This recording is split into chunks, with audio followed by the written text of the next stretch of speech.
In today's video, I want to give you guys 3 reasons why the Denver Broncos are dark horse Super Bowl contenders. Subscribe if you're new. Let's hop into it. Let us hop into our very first reason, and that is the Denver Broncos roster is unbelievably loaded. So in this section, I want to talk about what they did this offseason to improve their roster, and then towards the end of this section, we'll talk about the actual depth chart, and then we'll hop into our other reasons. We're going to do these in order, starting off with what they did in free agency, signing Talanoa Hufanga, Dre Greenlaw, Evan Ingram, Trent Sherfield, Sam Ehlinger, and re-signing a handful of guys too. So let's get this out of the way. A very small class compared to a lot of what other teams did this offseason. They only signed like 5 players, which honestly, this was a team that didn't really have to do much, so I think they did the right thing here. Talanoa Hufanga is somebody who's been dealing with injuries lately, but just a few years ago was one of the better safeties out there. He has flexibility to play in multiple different positions. When healthy, he's a really solid safety that's good in coverage, can create some turnovers, not too bad in run support too. So in general, if you can just keep this guy healthy and if he can kind of return back to form and get back into the shape that he was when he was in his, I guess, quote unquote prime, this could be an awesome pickup. Same thing with Dre Greenlaw. Obviously had that terribly bad torn, I think a torn Achilles or something like that in the Super Bowl. Really held him out for majority of last year, only got a handful of snaps to play. Obviously a very sort of risky move to get this guy on a 3-year deal worth about $10 million annually, given the fact that he is coming off that torn Achilles. However, from what we saw in the small little bits of last year, I thought he looked okay, and I think for the most part, you can maybe just count on this guy to be fine. At the end of the day, the Broncos had the money to spend. They had the quarterback on the rookie deal. This was not a team that was handicapped with a super expensive quarterback, so they could kind of go out there and throw some darts on the board with maybe some not crazy contracts, but some relatively well-sized contracts, and Dre Greenlaw just happens to be that guy. If this does end up working out and Dre Greenlaw can return back to his usual form like he was prior to that torn Achilles,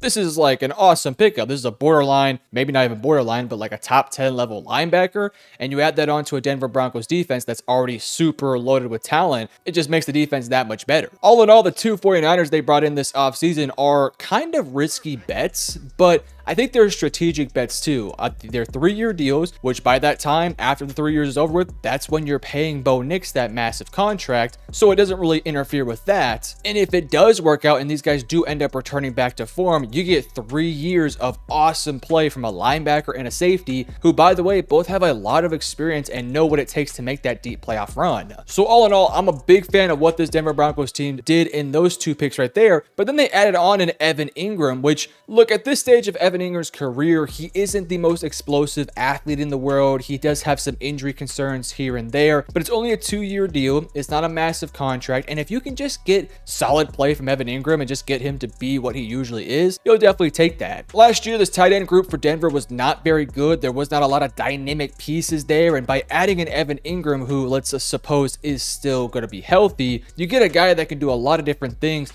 No, he's not the greatest run blocker or, pass protector or anything like that, but he's still a really athletic tight end that can make a lot of big plays downfield.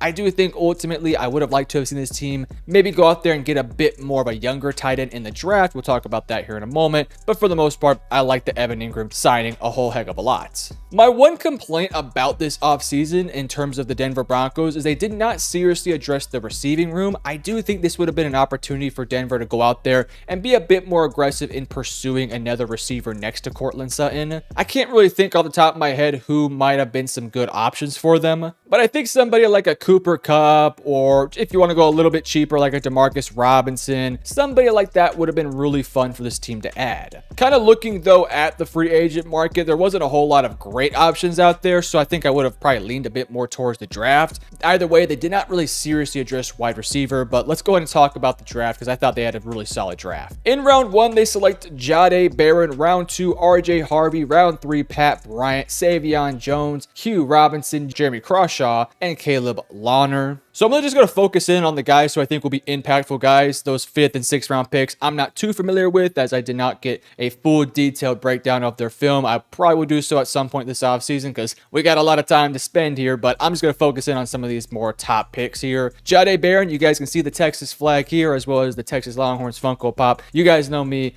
I'm a big time Longhorns fan. If you know me, I have loved this Jahdae Barron pick from the minute they took this pick. Now, yes, I did talk a bit earlier about how I thought receiver was maybe their biggest need heading into the draft. However, when you get a talent like Jahdae Barron, I just don't think you think twice about it. Jahdae Barron to me was an awesome pickup. I do think that maybe the hype around him heading into the draft maybe was blown a little bit out of proportion. Like I saw a lot of people, specifically on the PFF side of things, have this guy ranked like a top 12 player in the draft, and I love Jahdae Barron. I wouldn't say he was top 12 though. With that said, given the question marks to Will Johnson and the health, I did think Jahdae Barron was probably the best cornerback available in this draft class. And for him to be taken in the 20s, I thought that was the perfect value for him to go to. And I think this situation in Denver is by far and away the best spot for him to go to. Jahdae Barron for Texas was a leader. He was a team captain. He had been on the team for multiple years, primarily played within the nickel. They called it, I think, the star position at Texas. But then last year, and I think a little bit in the year prior, he went to that outside corner spot. He actually played safety, I think, at one point too. Sorry, I'm all over the place, but he played multiple positions. Last year for Texas, played that outside cornerback spot. And well, he was awesome. I think he won some the best cornerback award or something along those lines. And Jahdae Barron was probably the biggest reason why that Texas defense was so great last year and ultimately made that relatively deep playoff run. Jahdae Barron has flexibility to play multiple positions. I don't think he's the greatest athlete in the world, but I just know for a fact he's going to work out on this team wherever they decide to put him.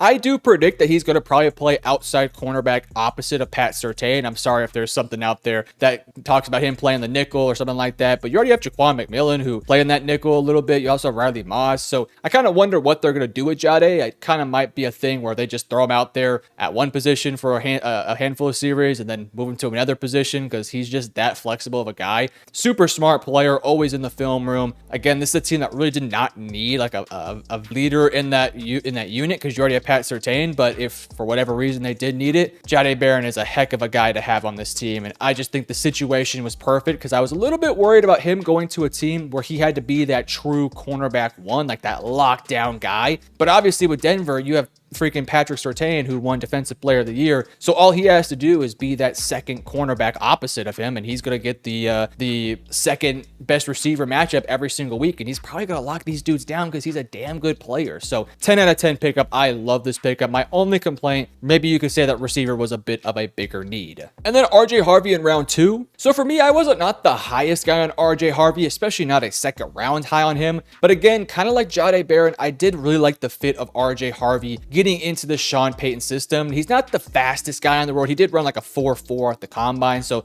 totally fine. But he's a 3-down guy. He was productive for UCF. I don't think he's the most creative guy in the world, and I never really think he's ever going to truly become like this super elite high-end running back. But I think in terms of being a cog in the machine, somebody who just does his part, he's going to be super impressive and super productive. He's fairly strong. He's got this weird kind of like compact build where he's not super big or super strong, but because of his like the way that he plays, like he feels like he's kind of thick boned in a way. He's got solid contact balance, and I think for the most part, those legs of his, they're pretty strong, so he can kind of get through some arm tackles and whatnot. Again, I don't necessarily think he's going to be like this all pro Bowl level guy, but in terms of just being a part of the machine, getting the job done, being that guy for Bo Nix to rely upon, I think that he's going to be nice for this team. Last year you had Javonte Williams and a handful of other guys. I think right now RJ Harvey is the best running back this team has had of the past 2 years. Really quick, I'll just talk about Pat Bryant and Savion Jones just real quick so we can talk about the depth chart really quickly. Pat Bryant to me was a guy who I thought would have been taken late round 3, early round 4. He's a really smart player who doesn't really have like that super quick change of pace ability. Like he's not a sudden mover or anything like that, but he's somebody who got better year after year.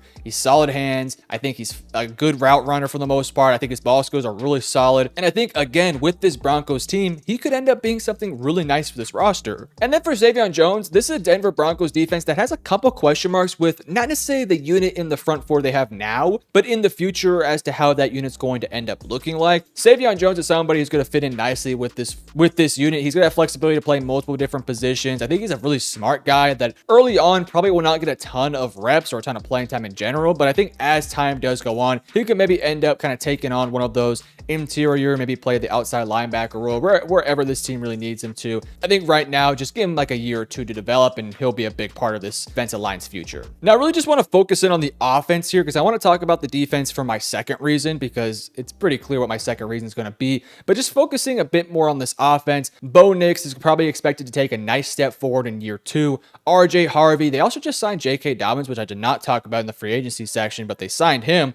Low-key an underrated pickup here. Cortland Sutton, Marvin Mims, Devon Bailey, he had a nice season last year. Pat Bryant, probably expected to play a lot of reps next year as potentially Troy Franklin or Trent Sherfield. Evan Ingram takes over that tight end role, and then your offensive line is one of the better units out there. All in all, this offense is absolutely loaded and has so many great pieces. However, let's go and hop into my second reason as to why the Denver Broncos are dark horse Super Bowl contenders. The defense is loaded with talent. Now, I'm just really going to focus in here on the starting unit, but we can also talk about some of the depth options here. Now, this is from ESPN. I'm not sure if this is 100% what their starting lineup is going to look like. In fact, I can already kind of see one issue here with Jaquan McMillan playing backup, which is not going to happen. Zach Allen, Savion Jones behind him, DJ Jones, Malcolm Roach, John Franklin Myers, Nick Bonito, one of the more underrated players, by the way. Like, nobody talks about Nick Bonito, but he is super productive. Alex Singleton, Drake Greenlaw. You also have Drew Sanders behind him, as well as Justin Strnad, Jonathan Cooper, Pat Surtain, Talanoa Hufanga, PJ Locke behind him, Brandon Jones, Riley Moss, Jahdae Barron, and Jaquan McMillan. If you guys have been following me, or if you guys follow my podcast, by the way, First and 10 in the description below, go ahead and check it out. You guys will know that I am unbelievably high on this Broncos defense, and I right now believe it's probably the best, or somewhere in the top 3 best defenses in the NFL. There's just everything about this unit is perfect. Now, this is not the most star-studded unit with the biggest names in the NFL. Like, we all know Pat Surtain, but I think if you just asked your casual fan of the NFL, like, hey, who's the leading sack leader for the Denver Broncos?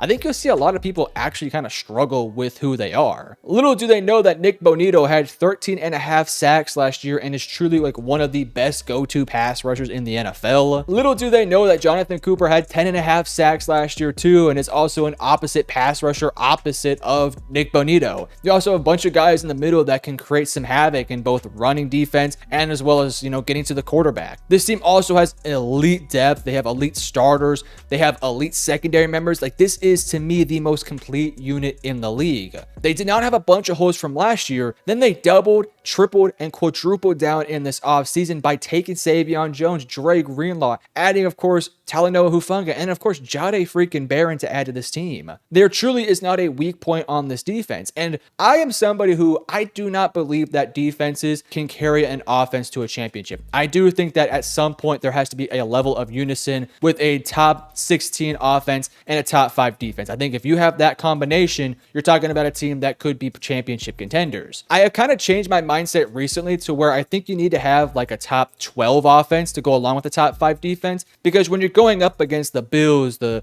Chiefs, the Ravens of the world that all kind of have that, it makes it a bit more difficult to get that far when you just have an average offense. But I look at this defense and I say that this defense could very well end up being the reason why the Broncos make a super deep playoff run. They have everything you need, from elite top-end pass rushers, from guys that can stuff the run, from high-end talent now in your linebacking core with Drake Greenlaw and Alex Singleton, and an elite secondary. And not only are their starters good, but there's actually some really solid depth options, as well as guys that can play multiple positions. So that way, if for whatever reason, let's just, knock on wood here, but let's say Jaquan McMillan goes down for a couple weeks, cool, we can just stick Riley Moss back at outside corner, Jahdae can play on the nickel, and we're set. If one of your safeties goes down, PJ Locke is right there. If for whatever reason you don't want to start PJ, Jahdae Barron could also go play safety. Same with, the linebacking core. If Drake Greenlaw misses time, cool, we have Drew Sanders, we have Justin Strnad. If our defensive line goes down, we have other options behind those guys.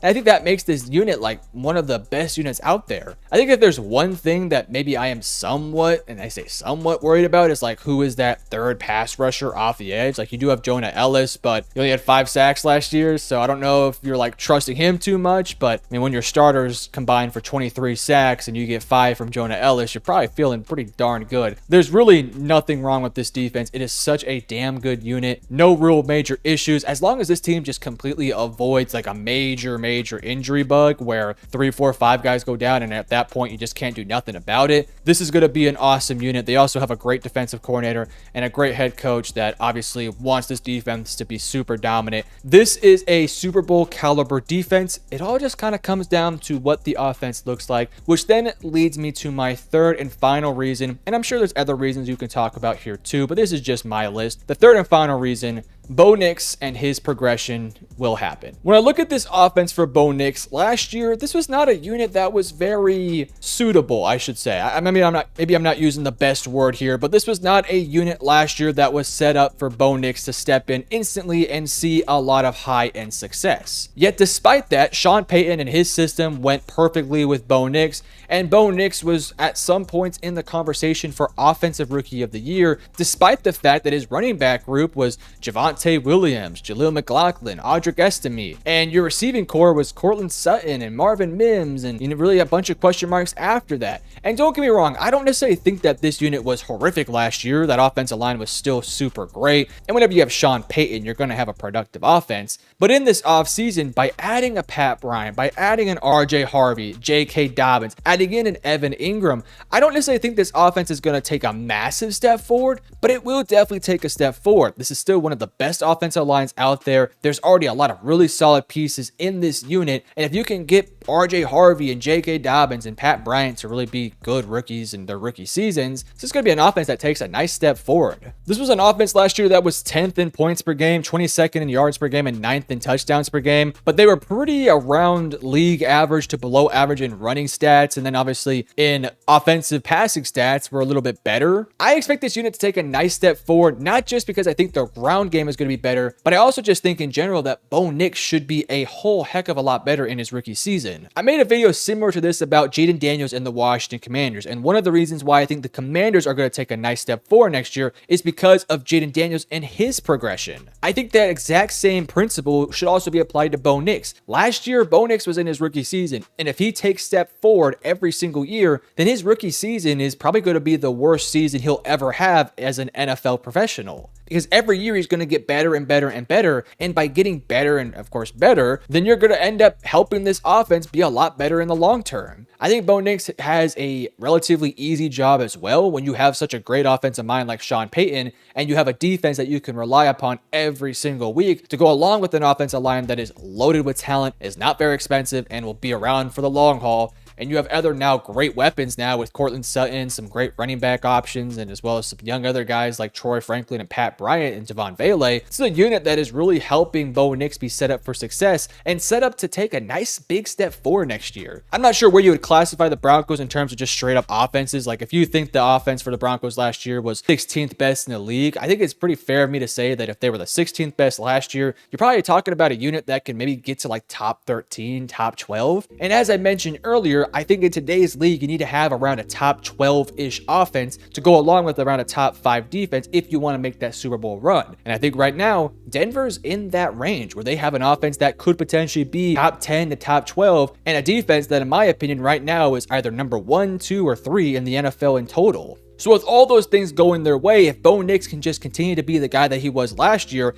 but improve upon that, make better decisions, not be a little bit off base at times, be able to take some command of the offense and so on and so forth, I think this team is really set up for success. Now, my final thoughts on the Broncos is this. Do I think they're winning a Super Bowl in 2025? No, I'm not going to predict that either. But I will say I do think this Broncos team is not going to be in a situation where they enter into the playoffs and get blown out by the Buffalo Bills. I think that was probably just a last year thing. This defense is way too good. This offense should be a lot better next year. I think this team should be able to take a nice step forward this year. I think they'll be 11 to 12 win team next year, make it into the playoffs. Maybe they win the division. Probably not, because that's probably the Chiefs for this year again. But if they make it to the wild card, they get matched up with the Buffalo or Baltimore or, maybe a Houston, maybe they can win one of those first round matchups and make a bit more of a deep playoff run. I expect this Broncos team to just take steps forward in the right direction every single year, and I truly do believe that the Denver Broncos are dark horse contenders that nobody should be sleeping on next year. I think this roster is absolutely awesome. But you guys let me know in the comment section below, what are your thoughts on the Denver Broncos? Will they be winning a Super Bowl in the upcoming season? Let me know down below, and if you enjoyed, hit the like and subscribe button. Love you guys. Peace.